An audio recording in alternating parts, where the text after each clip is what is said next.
Welcome to G3 media. ముందుగా బులెటిన్లోని headlines చూద్దాం. మహేశ్వరంలో సబితా అనుచరుల చెరువులను కబ్జా చేస్తున్నారని కవిత ఆరోపణ. కబ్జాలపై సబిత స్పందించకపోవడం దారుణమన్న కవిత. హైడ్రా కూడా కబ్జాలను పట్టించుకోవడం లేదని ఆరోపణ. బీఆర్ఎస్ ఎమ్మెల్యేలు కాంగ్రెస్ తో సంప్రదింపులు జరుపుతున్నట్లు తెలిసిందని వ్యాఖ్య. జగన్ పాలనలో రైతుకు దగా. ఇప్పుడు ఈ కొత్త కార్యక్రమంతో లాభాల బాట పట్టిందన్న మర్రెడ్డి శ్రీనివాస్ రెడ్డి. రైతుల సంక్షేమం కోసం రైతన్న మీకోసం కార్యక్రమం నవంబర్ 24 నుంచి 29 వరకు రాష్ట్ర వ్యాప్తంగా నిర్వహణ. గత ప్రభుత్వ హయాంలో రైతులకు తీవ్ర అన్యాయం జరిగిందని విమర్శ. ఆత్మనిర్భర్ భారత్ నిర్మాణంలో మోదీ సేవలను రామచంద్రరావు ప్రశంస. వ్యాక్సిన్ సరఫరాతో భారత్ గ్లోబల్ నాయకత్వం స్పష్టమైందని వ్యాఖ్య. స్వదేశీ ఉత్పత్తి రక్షణ పరిశ్రమల్లో మోదీ నిర్ణయాలు దేశాన్ని దృఢం చేస్తాయని అభిప్రాయం. కేటీఆర్ కు పచ్చకామర్లు సోకాయన్న చామల కిరణ్ కుమార్ రెడ్డి. రేవంత్ కుటుంబాన్ని కేటీఆర్ విమర్శించడంపై చామల ఆగ్రహం. బీఆర్ఎస్ హయాంలో సాగింది ఫామ్ హౌస్ పాలనేనని ఆరోపణ. ఎన్నికల్లో ఓడిన కేటీఆర్ కు బుద్ధి రాలేదని విమర్శ.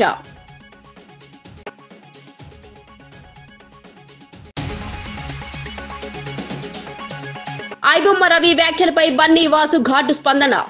ఇండస్ట్రీపై నిరాధార ఆరోపణలు సహించబోమని బన్నీ వాసు హెచ్చరిక. సోషల్ మీడియాలో వ్యక్తిగత దాడులు బాధ్యత రహిత్యమన్న నిర్మాత అభిప్రాయం.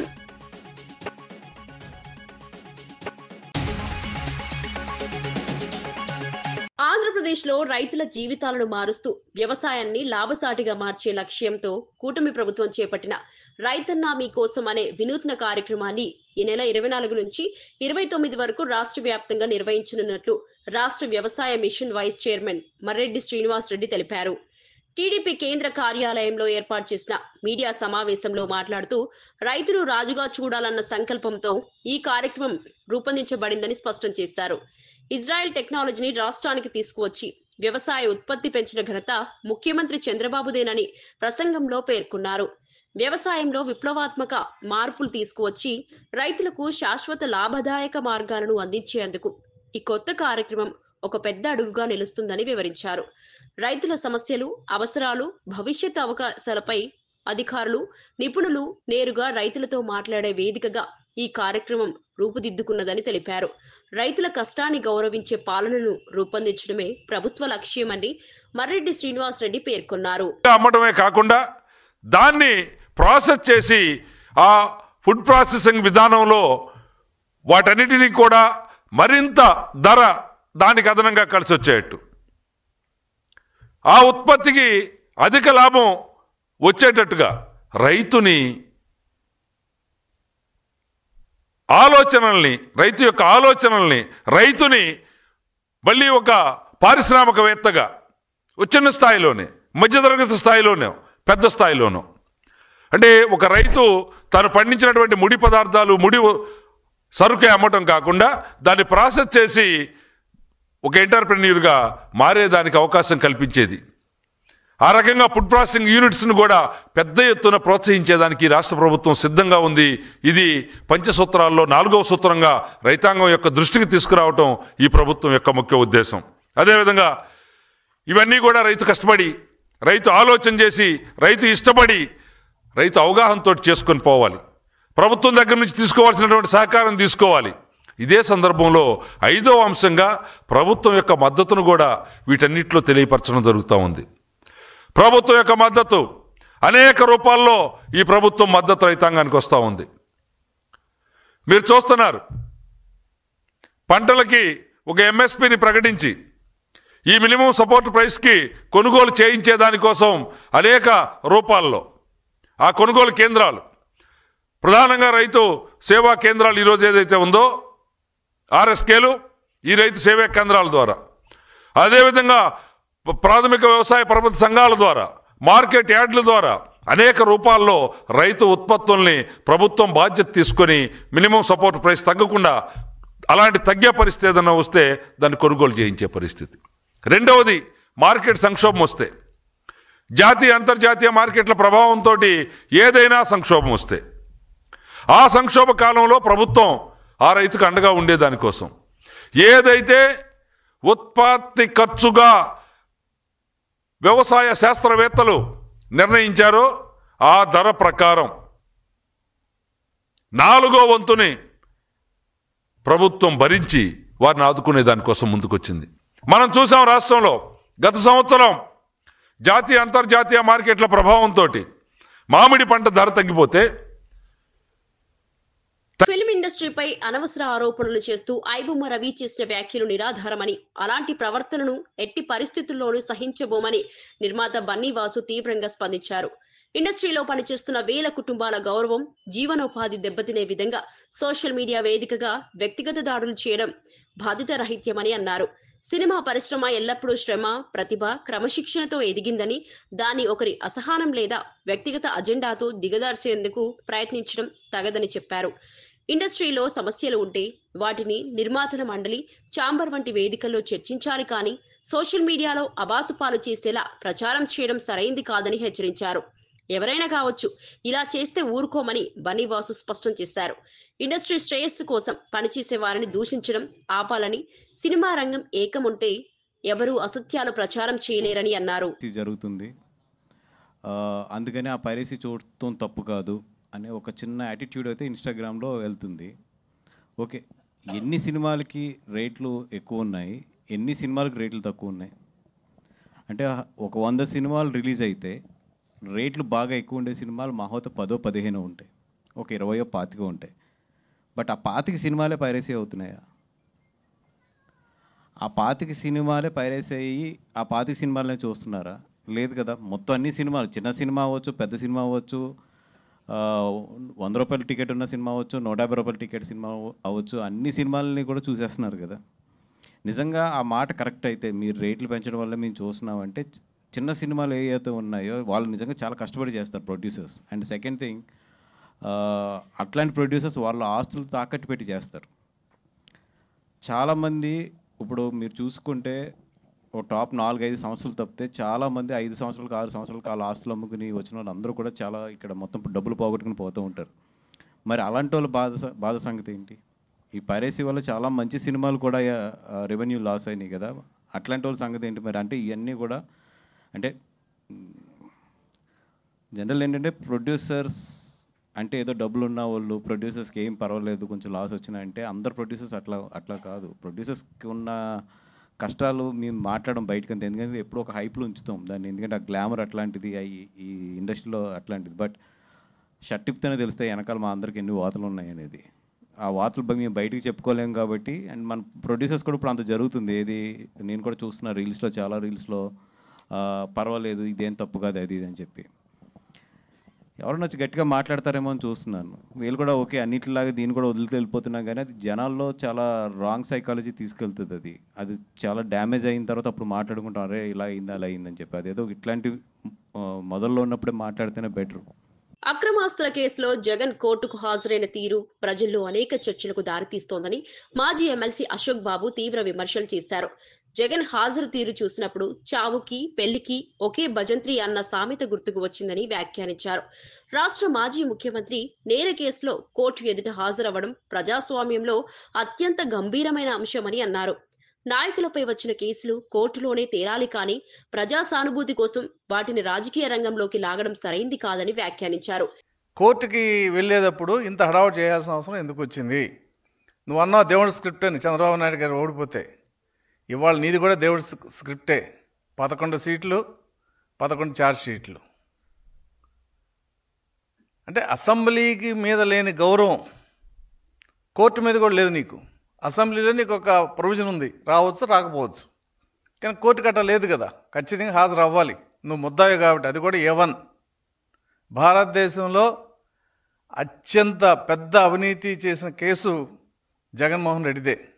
సుప్రీంకోర్టు కూడా కామెంట్ చేసింది, 43,000 కోట్లు ఒక వ్యక్తి అధికారాన్ని అడ్డుపెట్టి సంపాదించడం అనేది చరిత్రలో లేదని చెప్పి సుప్రీంకోర్టు కూడా చెప్పింది. మరి ఈ పరిస్థితుల్లో నువ్వు ఏమి చెప్పదలుచుకున్నావు? ప్రజాస్వామ్యంలో ప్రజలకు ఏం చెప్పదలుచుకున్నావు? అంటే భయపెట్టదలుచుకున్నావా? రప్ప అని అయిపోయింది. నువ్వు భయపెట్టే స్థాయి అయిపోయింది. నీ 11 సీట్లు ఇచ్చి ప్రజలు నీ స్థానం ఇది చెప్పేశారు. 2029లో వస్తే రప్ప చేస్తానంటున్నావు. 2029 తర్వాత ఏముండదు నీకు భవిష్యత్తు? ఏం లేదు.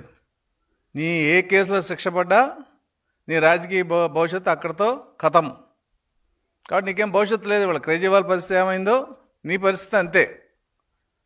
కాబట్టి నువ్వు ఫ్లెక్స్లు పెట్టుకుని నీ దగ్గర డబ్బు ఉంది కాబట్టి కూలి జనాలు తెచ్చుకుని హడావుడి చేస్తే ఆంధ్రప్రదేశ్లో ప్రజలేం అమాయకులు కాదు. ఇప్పుడేం మాట్లాడరు, కానీ ఎలక్షన్లు వస్తే నీకు తగిన విధంగా బుద్ధి చెప్తారు. 2029 కాదు కదా, 34, 39, 44 వరకు నీకు అవకాశం ఇచ్చినా కూడా నువ్వు ఈ ఆంధ్రప్రదేశ్లో ఎటువంటి పరిస్థితుల్లో అధికారంలోకి రాలేవు. అసలు నువ్వు 2029లో నువ్వు శిక్ష పడకుండా ఇలాగే ఉండి చేస్తే కడపలో కూడా నువ్వు గెలవు. నీ పరిస్థితి అది. కాబట్టి ప్రజాస్వామ్యాన్ని గౌరవించడం, న్యాయ వ్యవస్థను గౌరవించడం నేర్చుకో మిస్టర్ జగన్మోహన్ రెడ్డి. నువ్వు కాదు, నీకంటే పెద్ద పెద్ద మేధావులు.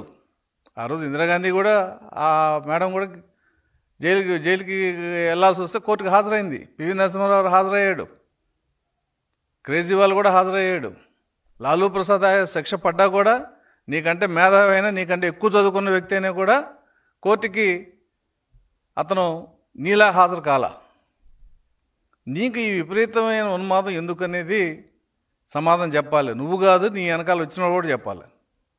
మీరంతా ఈయన నమ్ముకుని ముందుకెళ్తే ఖచ్చితంగా ఇవాళ ఎంతమంది జైలుకి వెళ్ళారు, ఎంతమంది అధికారులు నష్టపోయారనేది ప్రజలు చూస్తున్నారు.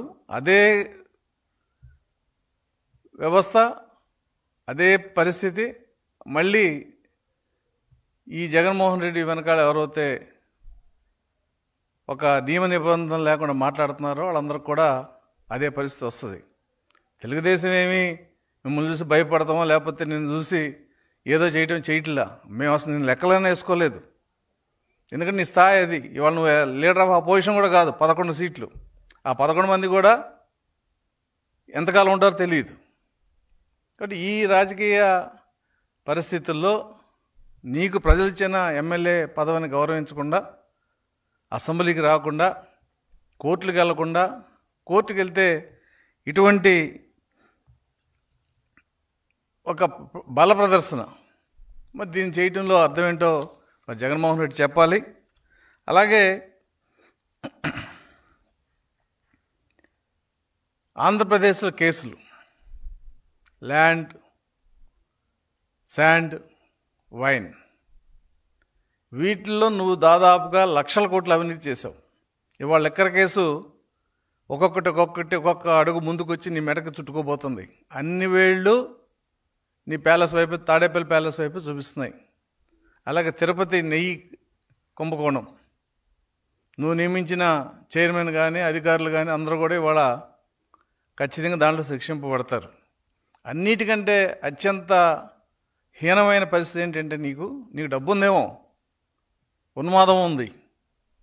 తల్లిని చెల్లిని కూడా నువ్వు ఇంట్లోంచి బయటకు పెట్టావు. అసలు ఏ రకమైన రాజకీయ నాయకుడివి? మీ అమ్మ గారు వైఎస్ఆర్పి గౌరవ అధ్యక్షులు అయితే బహిరంగంగా మీటింగ్లో అధ్యక్ష పదవి నుంచి తప్పించావు. నీ చెల్లెలు రోడ్ల మీద పెట్టి తిరుగుతుంటే నువ్వు జైల్లో ఉన్నప్పుడు వీళ్ళిద్దరు రోడ్డు మీద తిరిగి నీకోసం ప్రచారం చేసిన వ్యక్తుల్ని. రాష్ట్రంలో భూ వివాదాలు, సరిహద్దు సమస్యలు, రికార్డు అస్పష్టతలు ఎక్కువగా ఉండటంతో భూ సమస్యల పరిష్కారానికి జరుగుతున్న ల్యాండ్ సర్వేలో ప్రభుత్వం కీలక మార్పులు చేపడుతోందని డిప్యూటీ స్పీకర్ రఘురామకృష్ణంరాజు తెలిపారు. గ్రామ స్థాయి నుంచి మండల స్థాయి వరకు భూ సర్వేలో ఉపయోగించే సాంకేతిక పద్ధతులను అప్గ్రేడ్ చేస్తూ ఆధునిక జియో సర్వే టెక్నాలజీ ద్వారా ఖచ్చితమైన సరిహద్దులు నిర్ధారించే చర్యలు తీసుకుంటున్నట్లు వివరించారు. భూ రికార్డుల డిజిటలైజేషన్, డ్రోన్ సర్వేలు, ఆన్లైన్ మ్యాపింగ్ ఆల్ అమల్లోకి వస్తున్నాయని ఆయన పేర్కొన్నారు. ఒక సంవత్సర కాలం అయితే డిస్ప్యూట్ ఏదైనా వచ్చిన తర్వాత సివిల్ కోర్ట్స్కి వెళ్ళటం, రెవెన్యూ వాళ్ళకి పవర్ లేకుండా సివిల్ కోర్టుకి వెళ్ళాలి అని చెప్పి గతంలో కొన్ని ఉన్నందువల్ల చాలా ఇబ్బందులు ఫేస్ చేయడం జరిగింది ఎన్నో చోట్ల. సో దాని మీద మాకు చాలా పిటిషన్స్ వస్తే కమిటీ కొన్ని సూచనలు చేసి అవి పరిగణలోకి తీసుకుంటే కనీసం సగం సమస్యలు పరిష్కారం అయ్యే అవకాశం చాలా ఎక్కువగా ఉంది. ఈ రెవెన్యూ అథారిటీస్కే ఇంకొక 1 year ఈ టైం ఎక్స్టెన్షన్ ఇచ్చి ఈ ఇష్యూ సార్ట్అవుట్ చేసుకునేలాగా చేయాలి అని చెప్పి మా కమిటీ రికమెండేషన్ వాళ్ళకి ఇవ్వటం జరిగింది. ప్రపంచ మత్స్యకార దినోత్సవాన్ని పశ్చిమ గోదావరి జిల్లా నరసాపురంలో ఘనంగా నిర్వహించారు. మత్స్యకారులు జీవన శైలి, వారి కష్టసుఖాలు, సముద్రం, నదుల్లో చేసే ప్రమాదకర శ్రమకు గౌరవం తెలిపే ఉద్దేశంతో ఈ వేడుకను పెద్ద ఎత్తున ఆర్గనైజ్ చేశారు. స్థానిక ప్రజాప్రతినిధులు, మత్స్య కార్మిక సంఘాల నాయకులు, మహిళా మత్స్యకారులు, యువత భారీ సంఖ్యలో పాల్గొన్నారు. మత్స్య వనరుల పరిరక్షణ, చేపల ఉత్పత్తి పెంపు, సముద్ర భద్రత, ఆధునిక పరికరాల వినియోగం వంటి అంశాలపై అవగాహన కార్యక్రమాలు నిర్వహించారు. మత్స్యకారుల పిల్లల కోసం విద్యా సహాయం, ఆరోగ్య శిబిరాలు కూడా ఏర్పాటు చేయడం ప్రత్యేక ఆకర్షణగా నిలిచింది. మత్స్యకారుల సంక్షేమం కోసం ప్రభుత్వం తీసుకుంటున్న చర్యలను అధికారులు వివరించారు. వాతావరణ మార్పులు, అనాధికార వేట, డీజిల్ ధరలు వంటి సమస్యలపై మత్స్యకారులు తమ ఆవేదనను వ్యక్తం చేశారు. మత్స్యకారుల కృషి దేశ ఆహార భద్రతకు ఎంతో అవసరమని, వారి జీవన ప్రమాణాలు మెరుగుపడేలా అన్ని రంగాల్లో సహకారం అందించాల్సిన అవసరం ఉందని ప్రముఖులు పేర్కొన్నారు. ఎన్డీఏ ప్రభుత్వం అనేటువంటి విషయాన్ని సందర్భంగా గుర్తు తెచ్చుకోవాలి. ప్రధానమంత్రి కిసాన్ సమ్మాన్ నిధి యోజన అందుతున్నటువంటి ప్రయోజనాలు ఉన్నాయో ప్రతి మత్స్యకారు కుటుంబానికి అందాలి అనేటువంటి విషయాన్ని సందర్భంగా చెప్తున్నా. ఈ ప్రయత్నంలో మేము ఎప్పుడు కూడా మీకు అండగా ఉంటామనేటువంటి భరోసా ఈ వేదిక పూర్వకంగా మీ అందరికీ కూడా ఇస్తున్నా. ఈ రోజు గత 4 దశాబ్దాలుగా భారతదేశంలోనే ఆంధ్రప్రదేశ్ రాష్ట్రం మత్స్యకార సంపదలో అగ్రగామి రాష్ట్రంగా ఉంది అని అంటే ఆ రోజు ఎన్టీఆర్ దగ్గర నుంచి ఈ రోజు చంద్రబాబు నాయుడు గారి వరకు ఈ యొక్క మత్స్య సంపదకు చేసినటువంటి కృషికి ప్రతిఫలం అనే విషయాన్ని కూడా మరి ఈ సందర్భంగా మనందరం కూడా గుర్తుపెట్టుకోవాల్సినటువంటి అవసరం ఉంది అని చెప్పి తెలియజేస్తూ ఉన్నా. మత్స్యకారులకు సంబంధించి 217 జీవో ఏదైతే ఉందో ఈ యొక్క మత్స్యకారుల జీవన శైలికి, జీవన ప్రమాణాలకు ఏదైతే ఆటంకంగా ఉందో దాన్ని కూడా ఈరోజు ఈ ప్రభుత్వం ఇచ్చినటువంటి మాటకు కట్టుబడి 217 జీవోను కూడా రద్దు చేయడం. దాదాపుగా చూసుకుంటే కనుక రాష్ట్ర వ్యాప్తంగా 1,29,00,000 కుటుంబాలకి దాదాపు 258 కోట్ల రూపాయల్ని మరి ఆ రోజు మత్స్యకార భరోసాగా మత్స్యకార కుటుంబాలకు ఇస్తున్నాం. మనం ఏదైనా మత్స్యకార సోదరుడు వేటకెళ్లి చనిపోతే కనుక ఆ రోజు జగన్మోహన్ రెడ్డి 10 లక్షల రూపాయలు ఇస్తా అని చెప్పి మరి ఆ గత ప్రభుత్వం అనౌన్స్ చేయడం జరిగింది. 10 లక్షల రూపాయలు అన్నది కూడా ఎక్కడా ఇచ్చింది లేదు. మరి వారందరికీ కూడా మనం అధికారంలోకి వచ్చిన తర్వాత, కూటమి అధికారంలోకి వచ్చిన తర్వాత 81 మందికి 4,50,00,000 రూపాయలు యాక్సిడెంట్ల బీమా వారందరికీ కూడా అందించే విధంగా కూడా ఈ కూటమి ప్రభుత్వం ముందుకు వచ్చిందని ఈ సందర్భంగా తెలియజేస్తున్నాను. నేను మాది ప్రజాపాలన ప్రభుత్వం, మీలాగా ఫామ్ హౌస్ పాలన కాదు అని కేటీఆర్ పై చేసిన వ్యాఖ్యలతో భువనగిరి ఎంపీ చామల కిరణ్ కుమార్ రెడ్డి రాజకీయ వేడిని పెంచారు. టీఆర్ఎస్ నుంచి వంగిన నాయకులు ఇప్పటికీ పాత అలవాట్లను మార్చుకోలేకపోతున్నారని, ప్రజల కోసం పనిచేసే ప్రభుత్వంపై విమర్శలు చేయడం కేటీఆర్ కు అలవాటైపోయిందని ఆయన వ్యాఖ్యానించారు. కేటీఆర్ ఫామ్ హౌస్ లో కూర్చొని చేసే రాజకీయాలు ప్రజల వాస్తవ సమస్యలు ఏమిటో తెలియకుండా చేస్తాయని చెప్పారు. రేవంత్ రెడ్డి ప్రభుత్వం ప్రజలతో నేరుగా ఉండి సమస్యలు విని పరిష్కారాలు అందిస్తున్నదని, అదే ప్రజాపాలన అసలు రూపమని చామల కిరణ్ కుమార్ పేర్కొన్నారు. తెలంగాణ అభివృద్ధి, సంక్షేమం, పారదర్శక పాలన అన్ని అంశాల్లో ప్రభుత్వం స్పష్టమైన పురోగతి సాధిస్తోందని చెప్పారు. ప్రజల తీర్పు ఎప్పుడూ నిజాయితీగా పనిచేసిన ప్రభుత్వానికి అనుకూలమని, కేటీఆర్ లాంటి నాయకుల వ్యక్తిగత దాడులపై ప్రజలు విలువ ఇవ్వరని అన్నారు. ప్రజాపాలనను బలపరిచే దిశగా తమ ప్రభుత్వం కట్టుబడి ఉన్నదని స్పష్టం చేశారు. అంటే పచ్చకామర్లు వచ్చినోనికి లోకమంతా పచ్చగానే కనపడుతుందట. కేటీఆర్ గారు కూడా అట్లనే ఉన్నాడు. ఎందుకంటే వాళ్ళ హయాంలో ఏదన్నా నిర్ణయం, అది ఇండస్ట్రియల్ పాలసీస్ కానీ ఏ నిర్ణయం తీసుకున్నా కానీ ఒక నియంత పాలన, ఒక ఫామ్ హౌస్ పాలన నడిపిరు తప్ప వాళ్ళు ఏ రోజు కూడా ప్రజాపాలన నడపలేదు. ఈ రాష్ట్రంలో ఏ నిర్ణయం తీసుకున్నా ఈరోజు ఆయన ఏదైతే ఇండస్ట్రీస్ భూములకు సంబంధించి 9,900 చిల్లర ఎకరాలు 5 లక్షల కోట్ల స్కామ్ అని చెప్పి ఏదో ఇందాక ప్రెస్ మీట్ పెట్టిండు. ఏ నిర్ణయం తీసుకున్నా ఈ ప్రభుత్వంలో క్యాబినెట్ ఈశాన్య రాష్ట్రాలు సంస్కృతి, సంప్రదాయం, ప్రకృతి పరంగా దేశంలోనే అద్భుతమైన వైవిధ్యానికి నిలయమని గవర్నర్ జిష్ణుదేవ్ వర్మ అన్నారు. Telangana north east film festival ను మంత్రి కోమటిరెడ్డి వెంకటరెడ్డి, ఎఫ్డీసీ చైర్మన్ దిల్ రాజుతో కలిసి ప్రసాద్ ఐమాక్స్ లో గవర్నర్ లాంఛనంగా ప్రారంభించారు. మణిపూర్, అసోం, మేఘాలయ, అరుణాచల్ వంటి రాష్ట్రాల్లో ప్రతిభావంతులైన ఫిల్మ్ మేకర్స్ ఉన్నారని, వారి సినిమా ప్రపంచం, దేశ సినీ రంగానికి కొత్త దిశ చూపుతోందని పేర్కొన్నారు. తెలంగాణ ప్రస్తుతం దేశం గర్వించదగ్గ ఫిలిం ఇండస్ట్రీగా ఎదిగిందని, ఇక్కడి సాంకేతికత, నిర్మాణ విలువలు అత్యున్నత స్థాయికి చేరుకున్నాయని అభినందించారు. ఈశాన్య రాష్ట్రాలకు చెందిన చాలా మంది తెలంగాణలో నివసిస్తూ ఇక్కడి సంస్కృతిలో కలిసిపోతున్న తీరు దేశ ఐక్యతకు మార్గదర్శకమని చెప్పారు. ఫిలిం ఫెస్టివల్లో ప్రదర్శితమవుతున్న ఈశాన్య రాష్ట్రాల సినిమాలు అందరినీ కొత్త అనుభూతికి పరిచయం చేస్తాయని గవర్నర్ వర్మ అభిప్రాయపడ్డారు. విభిన్న సంస్కృతులను అర్థం చేసుకునేందుకు ప్రజలు తప్పక వీటిని చూడాలని ఆయన పిలుపునిచ్చారు. Movies also and thought-provoking movies. That is important, to provoke a thought. Otherwise, we are nowadays watching the screen most of the time. What we thought for 5 minutes, we don't remember next 5 minutes. We are thinking something else. So those are not thoughts. Those are just, streaming thoughts, you can say, streaming like the screen. So these movies will be thoughtful movies. And I welcome you all, and I must appreciate the Film Development Corporation for coming forward to help us in this festival, in this Technofest. And they have done some tireless work, getting people from Northeast, contacting them, getting them over, planning the whole festival, and it's been planned very well. I have seen this. Thank you so much. Jai Hind. Sir, we cordially invite Honorable Governor, His Excellency Vishnudev Verma sir, to officially start the film festival with the telecast of movie Yarving, Tripura movie at screen number 4. I hereby declare the Telangana Northeast Film Festival open.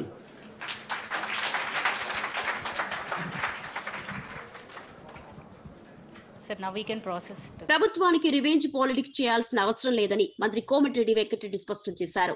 Formula ఈ race కేసులో KTR విచారించేందుకు ఏసీబీకి governor నుంచి అనుమతి రావడం నేపథ్యంలో BRS చేస్తున్న ఆరోపణలను ఆయన ఖండించారు. ఈ కేసులో స్పష్టమైన ఉల్లంఘనలే ఉన్నాయని, దానికంటే ఎక్కువగా ఎలాంటి రాజకీయ లక్ష్యం లేదని అన్నారు. గత ప్రభుత్వం 10 ఏళ్ల పాటు పరిపాలన పేరుతో చేసినవి అవినీతిపరమైన నిర్ణయాలే అని తీవ్ర విమర్శలు చేశారు. ప్రజల డబ్బుతో పెద్ద ఈవెంట్ల పేరుతో జరిగిన అక్రమాలు బయటపడుతున్నాయని, ఇది పూర్తిగా వ్యవస్థ నడిచిన తీరు చూపిస్తోందని కోమటిరెడ్డి పేర్కొన్నారు. ఛాలెంజ్ చేసాం, మీరు ఎంక్వైరీ వేసుకోవాలంటే ఎంక్వైరీ చేసాం. ఈవెన్ యాదాద్రి ప్లాంట్ కానీ, ఫార్ములా కానీ, కాలేజ్ మీద ఎంక్వైరీ వేసుకోండి, ఏమన్నా వేసుకొని కేసులకు భయపడడం, జైపడడం, మేము కేసులు పెట్టాం, మేము అరెస్టులు చేయం. మాకు పొలిటికల్ రివెంజ్ అనేది కాంగ్రెస్ పార్టీలో లేదు. కాంగ్రెస్ పార్టీ పవర్ వస్తుంటది, పోతుంటది. గవర్నర్ గారిని ఆ ఏసీ వాళ్ళు పర్మిషన్ అనేది ఆయన పర్మిషన్ ఇవ్వడం జరిగింది. దాని తర్వాత ఏమైందో వేచి చూడాలి.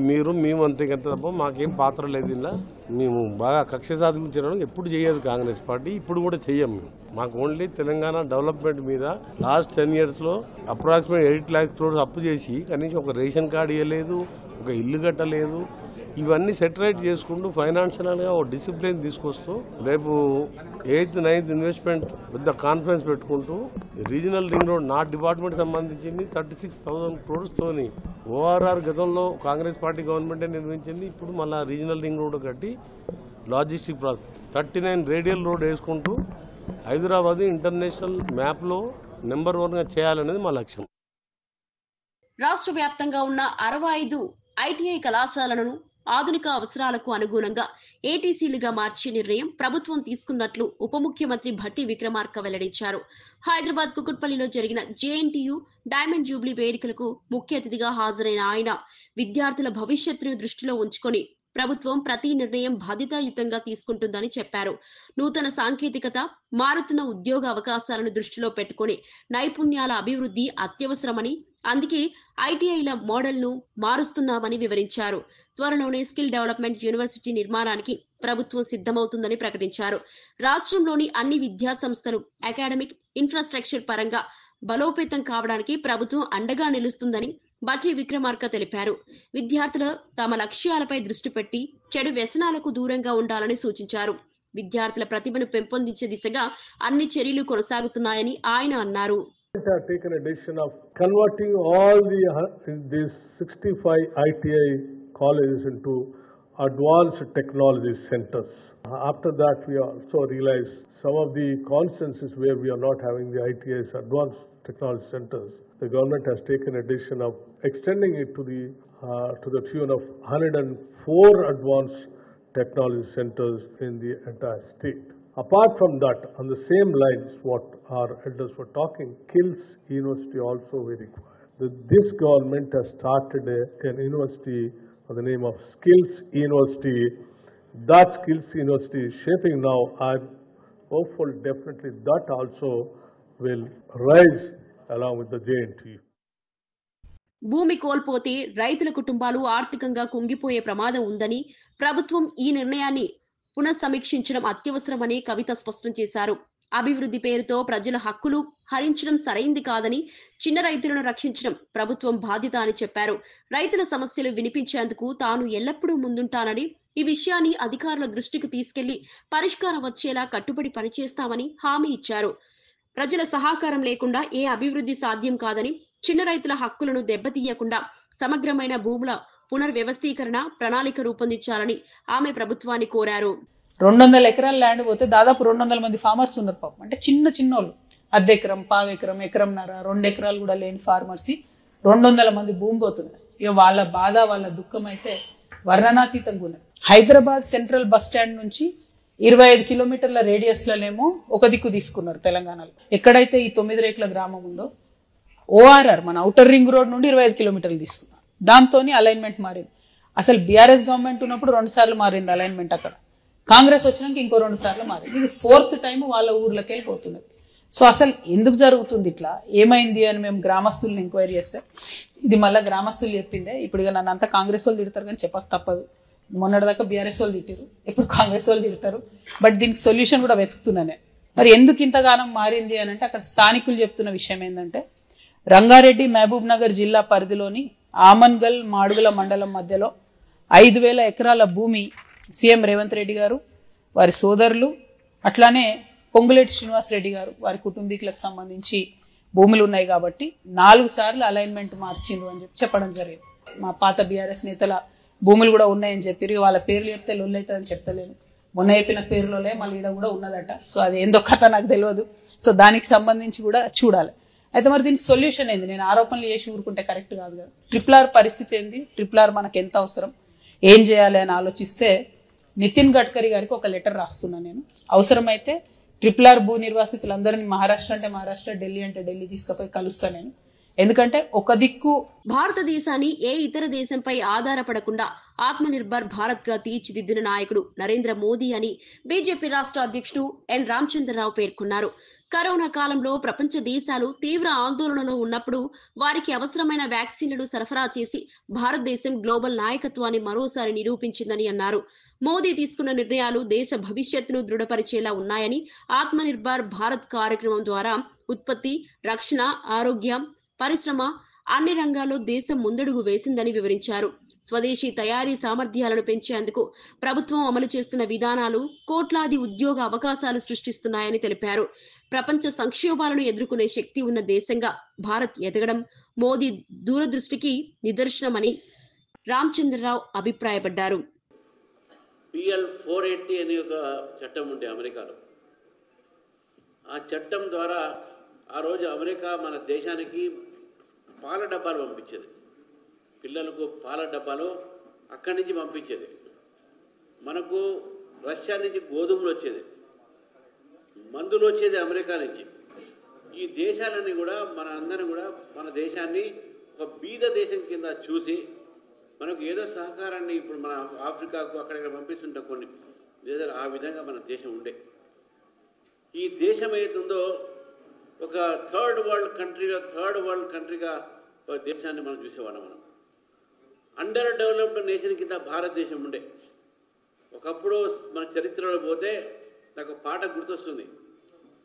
ఒక సినిమాలో ఒక పాట ఉంది, సికందర్ యాదవ్ సినిమాలో, జహా డాల్ డాల్ పర్ సోనేకి చిడియా ఉడాయ్ ఓ భారత్ దేశ్ హమారా అని చెప్పేసి, జహా డాల్ డాల్ పర్ సోనేకి చిడియా ఉగలే ఓ భారత్ దేశ్ హమారా అని చెప్పి ఆ పాటలో ఉంటుంది. అది ఆ సోనేకి చిడియా ఈరోజు మనందరం కూడా ఎక్కడ వెళ్ళిపోయినో, ఎక్కడి నుంచి ఎటు వెళ్ళిపోయినో దేశాన్ని విదేశీయులు మన పైన దండయాత్ర చేసి ఈ దేశాన్ని ముక్కలుగా చేసే ప్రయత్నం చేస్తే సర్దార్ వల్లభాయ్ పటేల్ గారు మరి స్వాతంత్రం వచ్చిన తర్వాత ఈ దేశానికి ఒక మాలలో ఒక సూత్రంలో పెట్టినటువంటి ఘనత సర్దార్ వల్లభాయ్ పటేల్ గారిది. మరి ఆ రోజు నుంచి ఈ రోజు వరకు కూడా భారతదేశంలో కాంగ్రెస్ పార్టీ మనల్ని పరిపాలించింది. మన భారతదేశంలో ఈ పరిపాలన 55 సంవత్సరాల్లో భారతదేశం ఎప్పుడు కూడా స్వతహాగా ఎప్పుడు నిలబడలేదు. ఎప్పుడు కూడా ఏదో ఒక దేశం ఒక సహకారంతోనే మనం ముందుకు వెళ్ళాం. కానీ నరేంద్ర మోదీ గారు వచ్చిన తర్వాత ఈ దేశము మన కాళ్ళ మీద మనం నిలబడాలి. ఈ దేశం మన ప్రపంచంలో ఒక ఆర్థికంగా బలమైన దేశంగా మనం నిలబడాలి. ఈ దేశం మనం ముందుకు పోవాలి. ఈ దేశం ఎవరిపైన ఆధారపడద్దు. మన ఆత్మ నిర్భర్ భారత్గా మనం ఉండాలి అనేటువంటి వార్తలు ముగించే ముందు ముఖ్యాంశాలు మరోసారి. మహేశ్వరంలో సబితా అనుచరుల చెరువులను కబ్జా చేస్తున్నారని కవిత ఆరోపణ. కబ్జాలపై సబిత స్పందించకపోవడం దారుణమన్న కవిత. హైడ్రా కూడా కబ్జాలను పట్టించుకోవడం లేదని ఆరోపణ. బీఆర్ఎస్ ఎమ్మెల్యేలు కాంగ్రెస్ తో సంప్రదింపులు జరుపుతున్నట్లు తెలిసిందని వ్యాఖ్య. జగన్ పాలనలో రైతుకు దగ. ఇప్పుడు ఈ కొత్త కార్యక్రమంతో లాభాల బాట పట్టిందన్న మర్రెడ్డి శ్రీనివాస్ రెడ్డి. రైతుల సంక్షేమం కోసం రైతన్న మీకోసం కార్యక్రమం నవంబర్ 24 నుంచి 29 వరకు రాష్ట్ర వ్యాప్తంగా నిర్వహణ. గత ప్రభుత్వ హయాంలో రైతులకు తీవ్ర అన్యాయం జరిగిందని విమర్శ. ఆత్మనిర్భర్ భారత్ నిర్మాణంలో మోదీ సేవలను రామచంద్రరావు ప్రశంస. వ్యాక్సిన్ సరఫరాతో భారత్ గ్లోబల్ నాయకత్వం స్పష్టమైందని వ్యాఖ్య. స్వదేశీ ఉత్పత్తి రక్షణ పరిశ్రమల్లో మోదీ నిర్ణయాలు దేశాన్ని దృఢం చేస్తాయని అభిప్రాయం. కేటీఆర్ కు పచ్చకామర్లు సోకాయన్న చామల కిరణ్ కుమార్ రెడ్డి. రేవంత్ కుటుంబాన్ని కేటీఆర్ విమర్శించడంపై చామల ఆగ్రహం. బీఆర్ఎస్ హయాంలో సాగింది ఫామ్ హౌస్ పాలనేనని ఆరోపణ. ఎన్నికల్లో ఓడిన కేటీఆర్ కు బుద్ధి రాలేదని విమర్శ.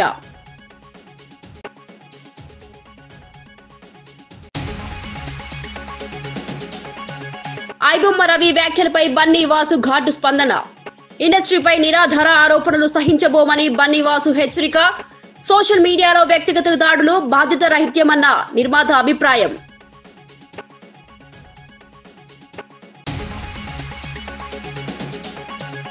ఇవి ఈనాటి వార్తా విశేషాలు. మరో బులెటిన్లో మళ్ళీ కలుద్దాం. నమస్కారం.